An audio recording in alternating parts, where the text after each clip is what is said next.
We are a river city, a bold city, the First Coast, a place to create and to belong. Here, the sun shines a little brighter, and so do the people. We share a love for our region, a pride for Jacks, and a passion for the beautiful game, dedicated to giving everyone a sporting chance. Together, we will elevate soccer and sport in our community by lifting every voice. We are Sporting Club Jacksonville. We are Sporting Jacks.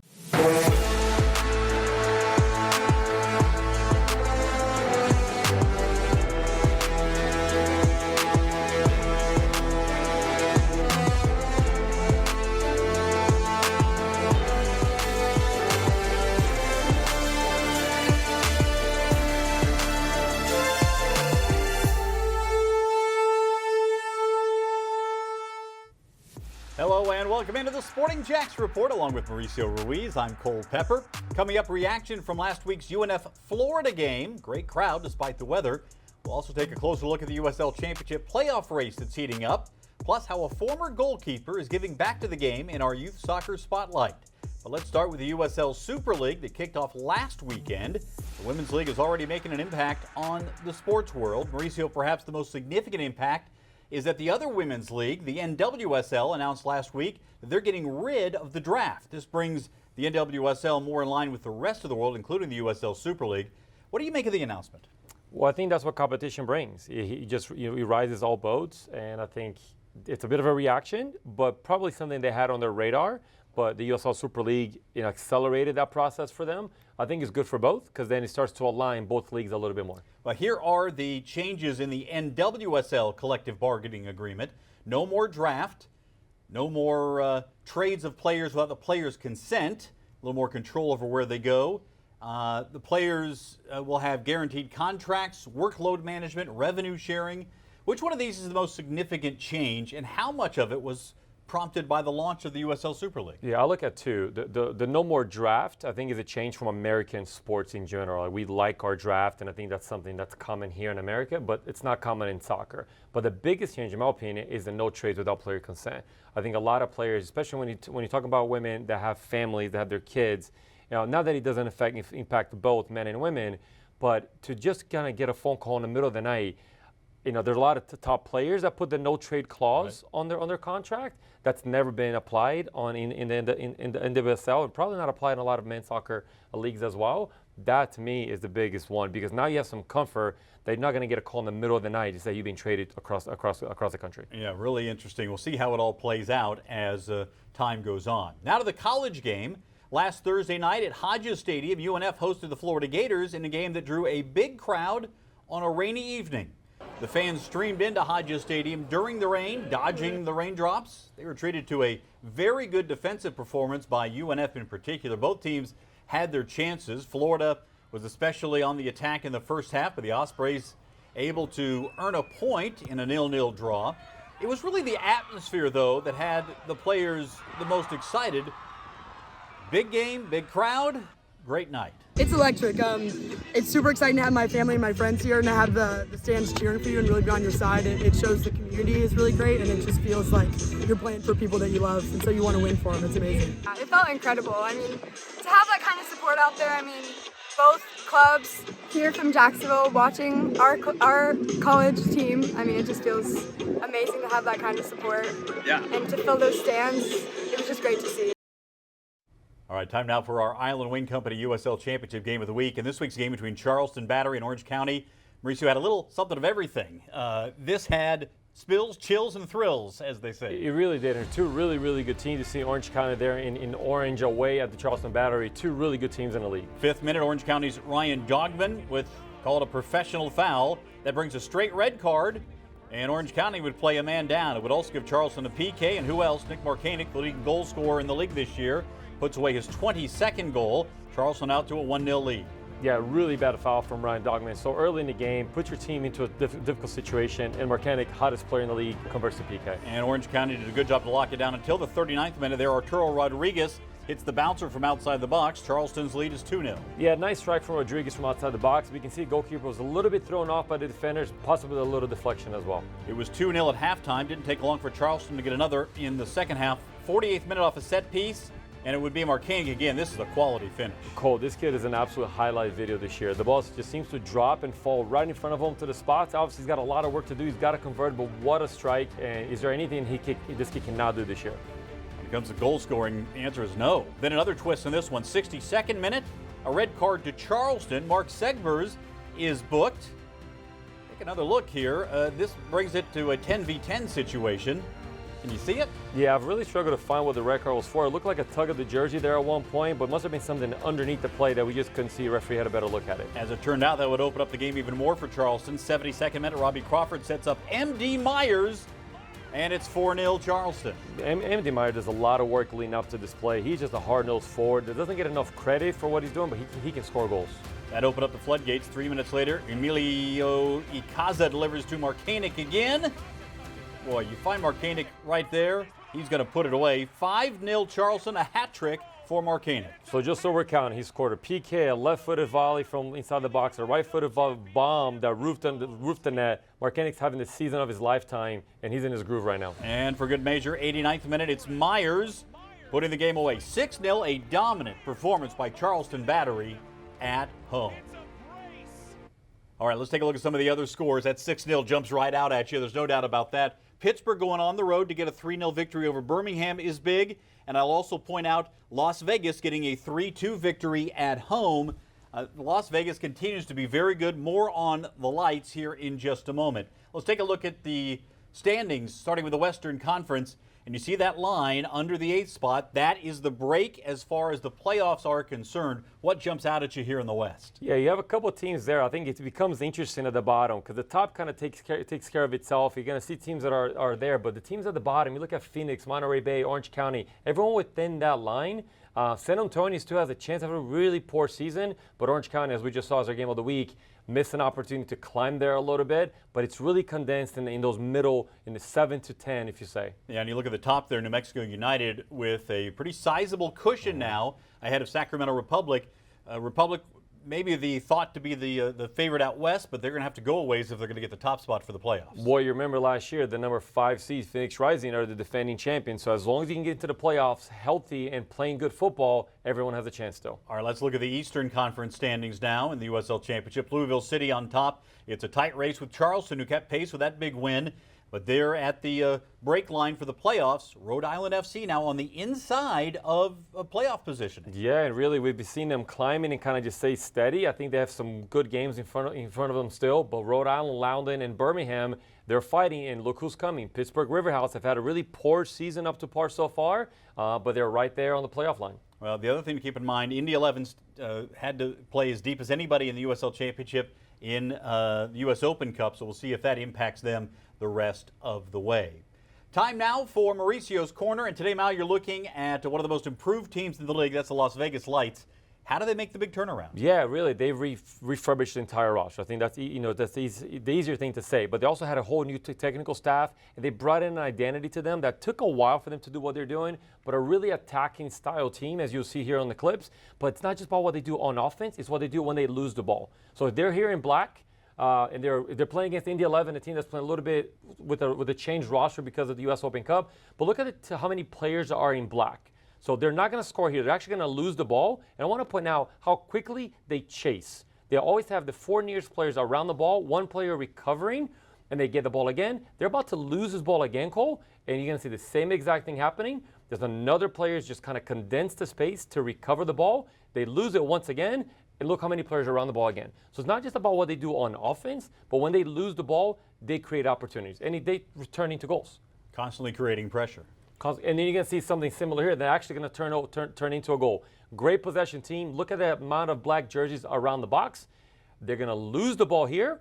They're going to chase. What we're talking about, they always condense the space. Players know exactly what their role and responsibility when they lose possession.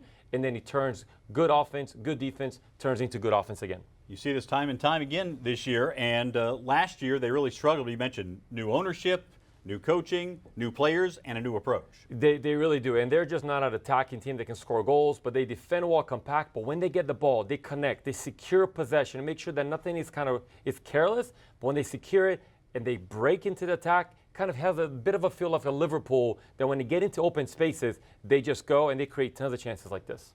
That's one of the reasons why they have gone from being one of the worst teams in the league last year, this year, looking like a playoff team. Right, and then now you're going to talk about playing in between the lines. And the phrase is going to freeze here. 5 players playing between that kind of that gap zone right in front of the defense. They don't really know what to do. They just get tons of numbers. And when you have quality of players that can strike from distance like this, it makes it difficult for you. Do you press them? Do you drop off? And they're just having a great season so far. It's one of the things you see that from one season to the next, making the right moves, you certainly can make a difference in your team. Very interesting to see if this kind of approach is going to start permeating through the USL Championship. Yeah, and you look at teams, obviously they've had a little bit of a run up as far as like facilities and stadium. They've done a lot of revamp to their organization, but Rhode Island, a brand new team. And I'm really looking at Rhode Island and Vegas almost as 2 brand new teams, 2 expansion franchises. North Carolina came up from League One. They're struggling a little bit. They really didn't do a lot to their roster. But these are 2 teams that are contending for playoff spots. And Vegas, I would say, probably playing the best football of the year right now. Very interesting. We'll be watching that as the playoffs approach. We want to invite you to join us on October the 6th before the Jaguars face the Colts for a youth soccer clinic in the Flex Field. Kids age 4 to 13 can get coaching from JU soccer players and coaches from 10:30 to noon. And then they can watch the Jaguars take on the Colts. This is also the game where Tom Coughlin will be inducted into the Pride of the Jaguars. And it's the throwback uniform game as well. Entry fees start at $59. There's also a deal for companions. For more information, go to the events tab on sportingjacks.com. Coming up, we hear from Becky Burleigh. Get her thoughts on the NWSL draft going away. That's straight ahead. And if you're a season ticket depositor or a member of Sporting Jacks, we invite you to join us for a special 904 Day event on September 4th at our headquarters on Phillips Highway. We're calling it Sporting Jacks Signing Day. Fans can sign, get a photo, collect your founding member pin, get 20% off team merchandise, food and beer from Gray Snow Brewing. It's also a great chance to meet fellow Sporting Jacks fans and staff from 4 to 7 on 904 Day. For more details, head to sportingjacks.com. And you can become a member of Sporting Jacks. It's absolutely free. Just go to sportingjacks.com to sign up. More coming up on the Sporting Jacks Report right after this.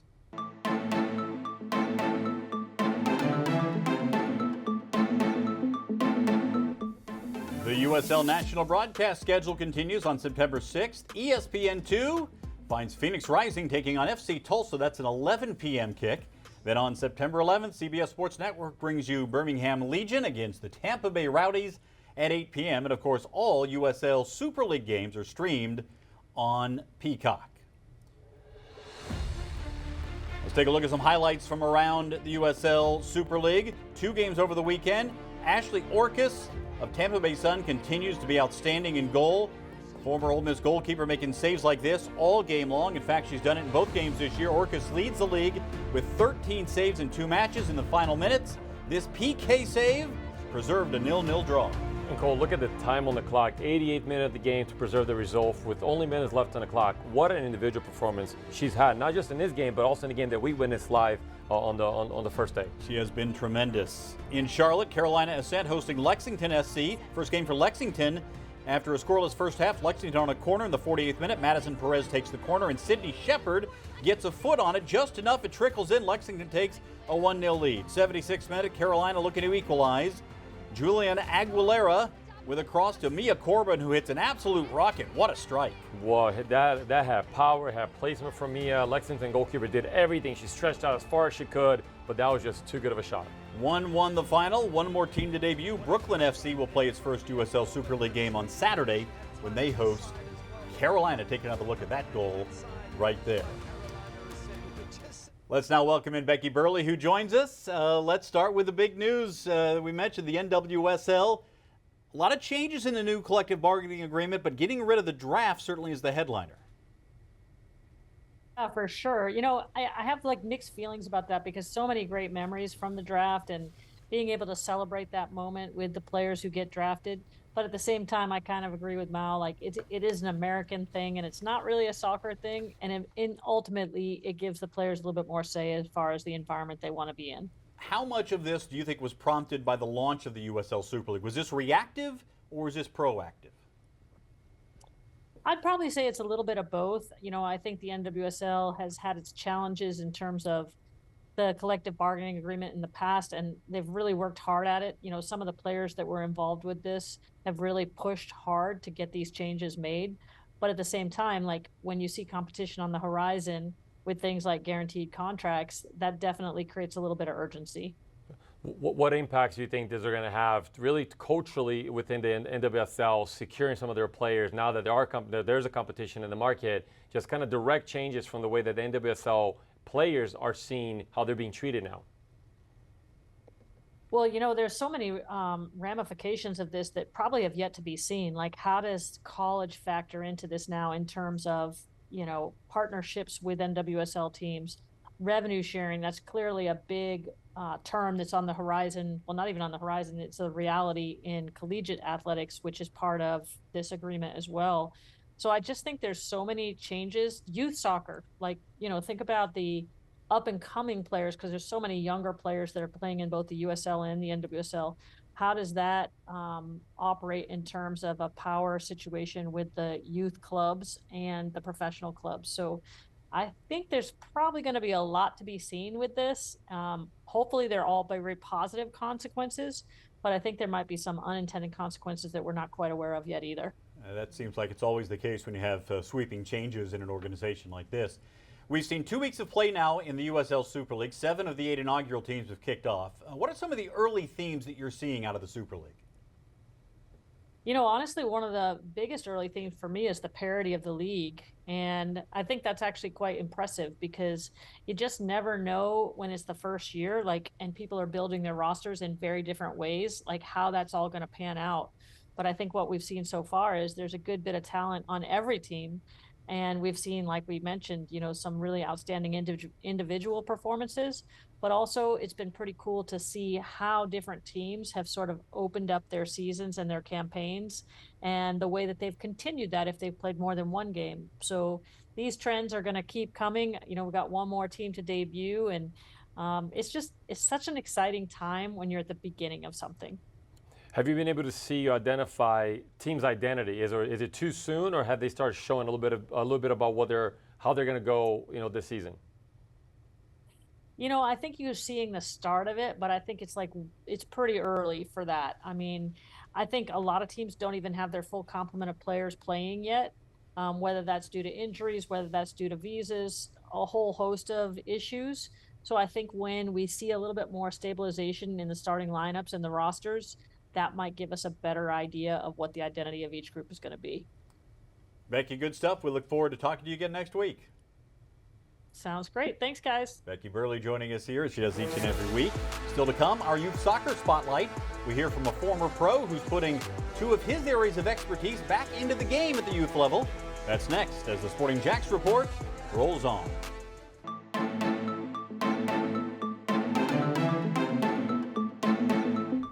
Sporting Jacks will be unveiling the official kit in the months to come, but already you can get your own Sporting Jacks official merchandise, from t-shirts and hats to sweatshirts and, of course, the scarf. You can find Sporting Jacks official merchandise at sportingjacks.com, at our official team store on Phillips Highway, and at We Got Soccer. It's time now for our youth soccer spotlight, brought to you by the Bearded Pig Barbecue. And today we're bringing you Daryl Sattler, a former professional goalkeeper turned goalkeeper coach turned youth soccer development store owner. Sattler owns Epic Soccer Academy off Beach Boulevard. He was an exercise physiology major, and he's combined his experience as a player, with his education in exercise. Parents who bring kids to his place can even get a workout in while the kids are taught Sattler's particular style of coaching. He works with high school kids who are trying to take the next step, but he says the foundation of everything is to work with the younger players to deal with the physicality of the game. Motor skills, their technique, how they can move their body. Some of the kids are not used to being nudged. It's a contact sport, so they don't have good balance. They don't have good strength. So what we do is we try to instill resistance training, strength training at that young age. We don't do a lot of weights, but we do balance, resistance training, and teach them just how to move their body, how to lean into people if you're a field player. As a goalkeeper, how to have the mobility to get to the floor properly with the right technique and not injure yourself. Well, Mal, Daryl brings a rare blend of skills, both the soccer side and then the fitness piece to his coaching. Yeah, I mean, he's one of these local kind of legend, soccer people in town that I keep talking about. We have so many good quality soccer professionals in town, and he's got a niche. And his niche was on the goalkeeping side, because he was a really, really good goalkeeper in his own right. He started Epic goalkeeping, and now he's branching out because his knowledge does expand past just the goalkeeping. That's his expertise on the soccer teaching capacity. But as you mentioned, on the physicality, the dominance of your mobility, he's got experience, and that goes to not just soccer, to be fair, but to other modalities. So it's great to see that he opened up his own facility. He's kind of been around the ringer a little bit with youth soccer, college soccer. He's got tons of experience. He's really well respected by the community. People just love Daryl. And if you have been a goalkeeper in this town and you have trained for an individual goalkeeping capacity, you most likely have gone through Epic Academy. And you might have worn those gloves. He has his own line of gloves as well that he's made. So we'll continue to follow all of the coaching and playing at the youth soccer level here on the Youth Soccer Spotlight. Be sure to join us every Tuesday night at 6 on 1010XL for the Sporting Jacks Soccer Hour. Just tune in to 1010 AM. You can also listen online or on demand at 1010XL.com. Still to come, we'll update you on other ways to stay in touch with Sporting Jacks, including when you can see this show every week. Stick around, there's more to come, including a look at this weekend's Premier League fixtures. That's straight ahead as the Sporting Jacks Report continues.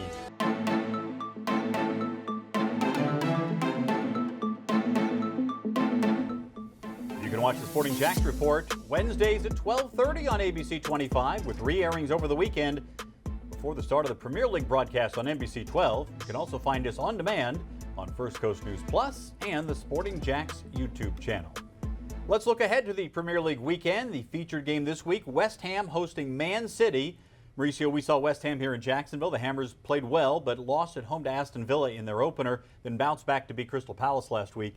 This is going to be a tall task against the four-time defending Premier League champions. It always is, right? And there's a lot in the league that hasn't changed. Man City at the top, Everton at the bottom. Haaland scoring a lot of goals. And he's just, this past week he scored 3. I think that's his 11th hat trick. He's only been there for a couple of years. Unbelievable. So West Ham has a big task ahead of them, but they're capable. They're a good team. And I think West Ham typically, when they play an opponent superior, they really make it difficult for them. So it's not going to be an easy walk for City either. It is at the London Stadium, which certainly give some advantage there. I also want to point out the fact that you've got 3 teams you would expect to be unbeaten through the first couple of games. The teams that were perfect, that were the best last year: Man City, Liverpool, and Arsenal. We expect that. The other one, though, Brighton. Yeah, and a great result against Man U. A little bit controversial there at the end, but Brighton's a good program, right? Can they start fast and can hold? Because typically they start a little bit slow and then they fail at the end. So we'll see how it all plays out. It's a great time of year if you're a soccer fan. Thanks so much for watching